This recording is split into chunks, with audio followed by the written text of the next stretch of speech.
Secondo un monitoraggio condotto dalla CNA del Veneto, rispetto alla platea totale delle imprese di pulizia del comparto che avrebbero la possibilità e la capacità di lavorare su pulizia e disinfezione, quelle che sono autorizzate alla sanificazione sono solo il 3%. A questa percentuale si aggiunge un 7% di imprese che hanno potuto ottenere l'abilitazione alla sanificazione perché congiunta all'attività di disinfestazione e deratizzazione. Quello delle imprese di pulizia rappresenta un comparto importante fatto da 2.684 imprese che impiegano 35.381 addetti. Se quindi quelle autorizzate con il patentino rappresentano solo il 3%, è evidente che migliaia di imprese professionali di pulizia sono escluse dalle operazioni di contrasto al coronavirus.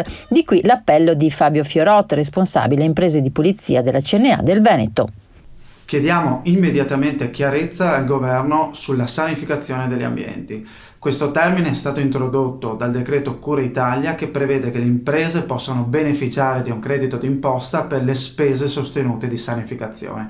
Ebbene, è un termine utilizzato in maniera impropria, in quanto il Ministero della Salute, specificando quali siano le operazioni da svolgere negli ambienti di lavoro per contrastare il rischio Covid, parla di operazioni di pulizia e dell'utilizzo di detergenti comunemente utilizzati da ogni impresa professionale del settore delle pulizie e non solo dagli operatori della sanificazione, una nicchia di imprese con requisiti stringenti di accesso alla professione e ben altri ambiti di attività.